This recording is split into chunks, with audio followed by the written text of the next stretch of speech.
Seorang tabi'in bernama Sa'id bin Al-Musayyib.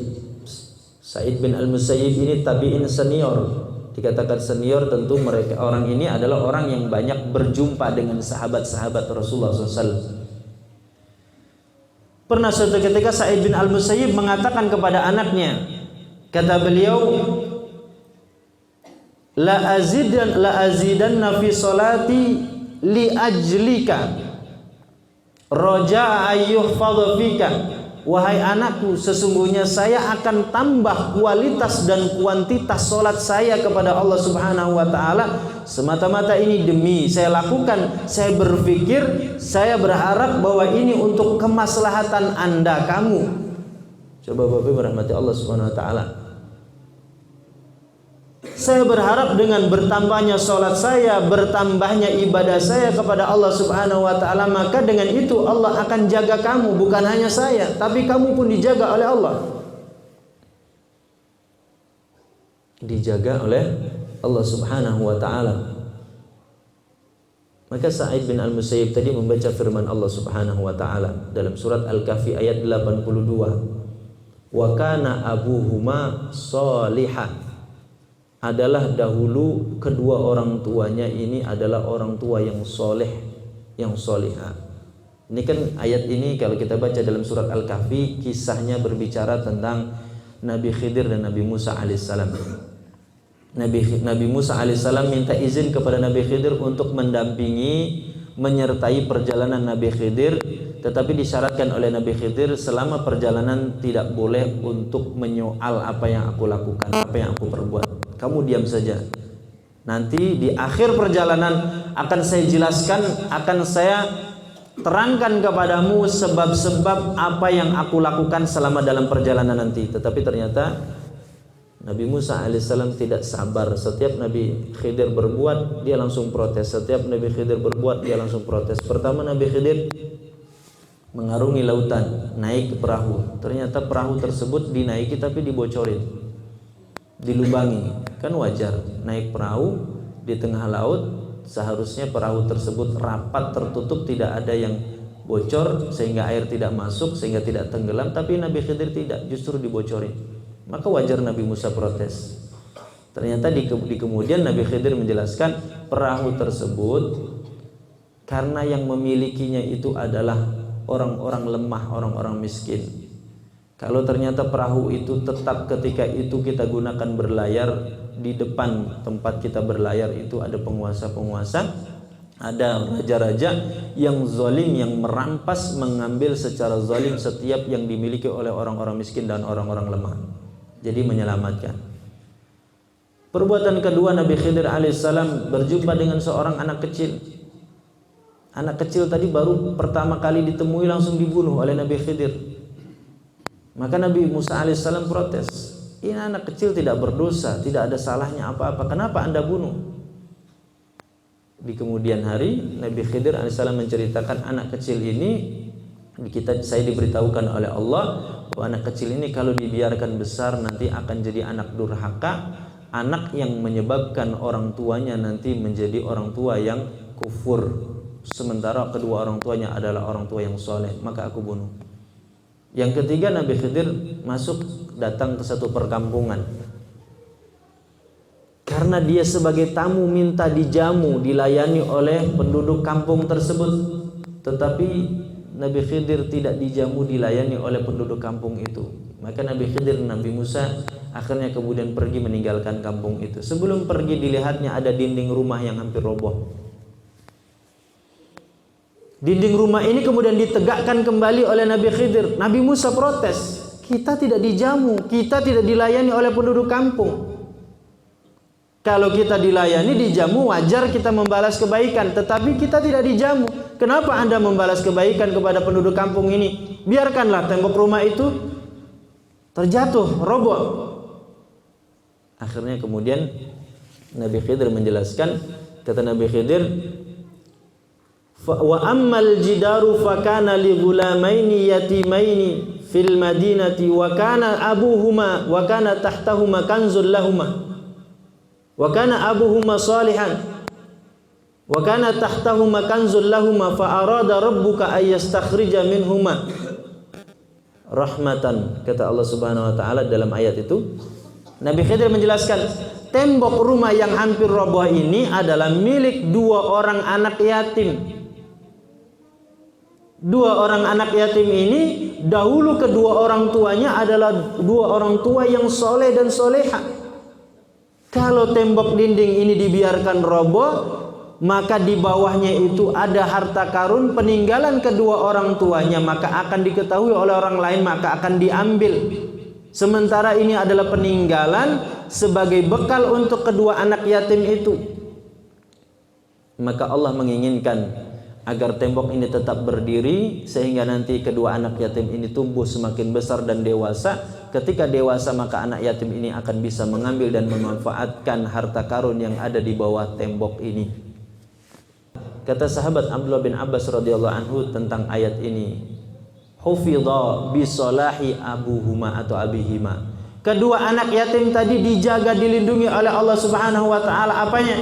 Hartanya, peninggalan kedua orang tuanya. Kenapa? Karena kesolehan kedua orang tuanya, ketaatan kedua orang tuanya. Ada penduduk kampung di situ, ada orang-orang yang tinggal bersama kedua anak yatim tetapi ternyata tidak dijadikan sebab oleh Allah Subhanahu wa taala menjadi pelindung yang menjaga anak yatim itu, yang memelihara harta anak yatim tadi. Tetapi ternyata Allah Subhanahu wa taala dengan kehendaknya, Nabi Khidir yang datang dari jauh tidak kenal anak yatim tadi.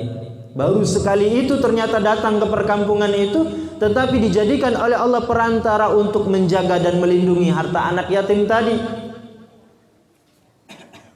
Dalam tafsir disebutkan jarak antara kedua orang tua yang soleh tadi dengan anak yatim yang diberikan peninggalan harta tadi, para ahli tafsir menyebutkan jaraknya itu apa? 5 keturunan.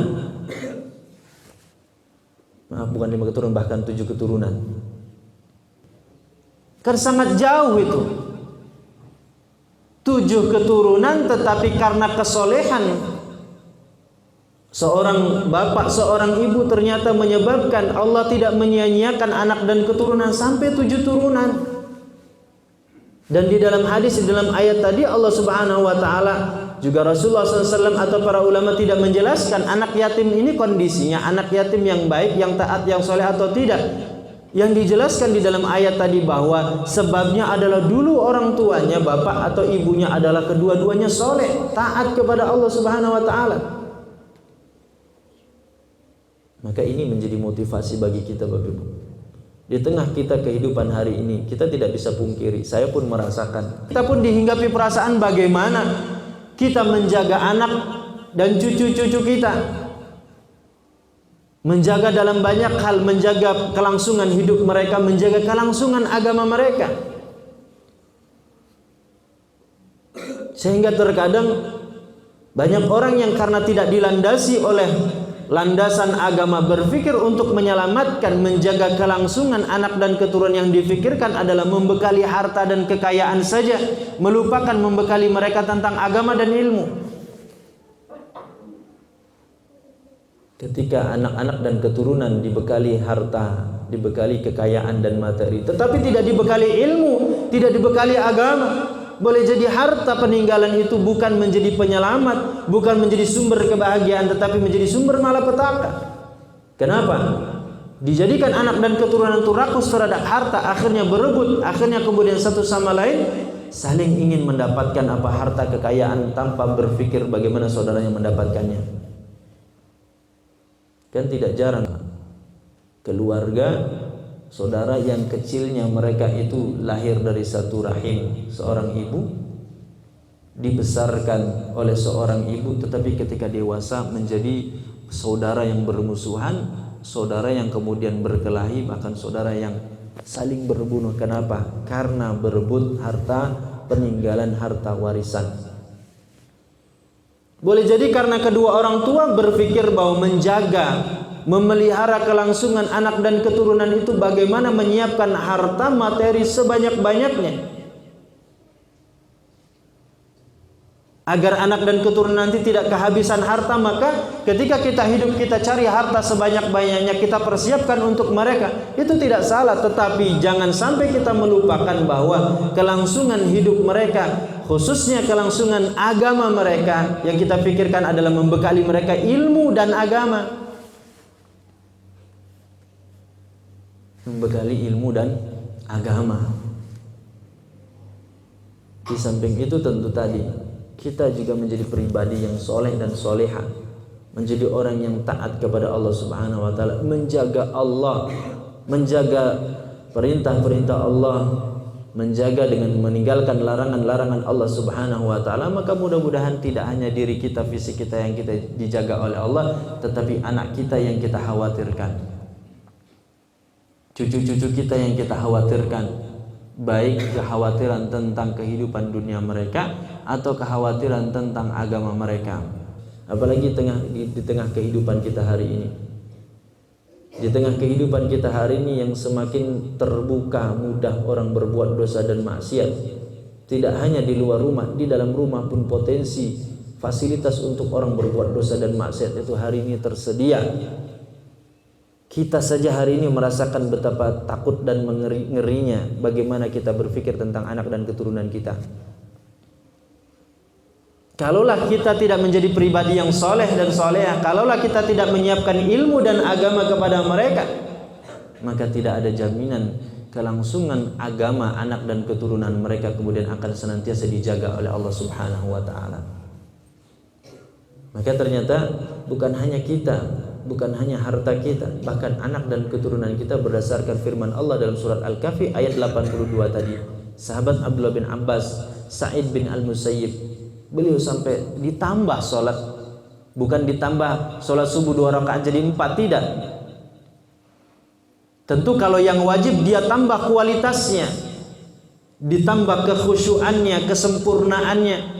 Kalau sholat-sholat sunnah, ibadah-ibadah sholat sunnah, maka dia tambah jumlah-jumlahnya,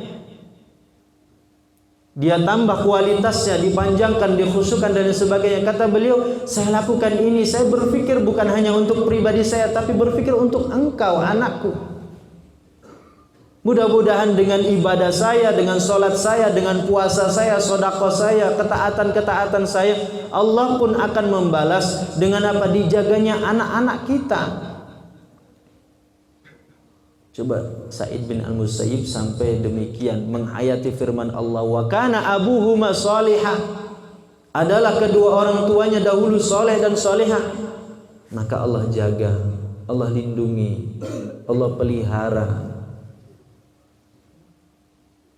Ini bisa jadi motivasi bagi kita.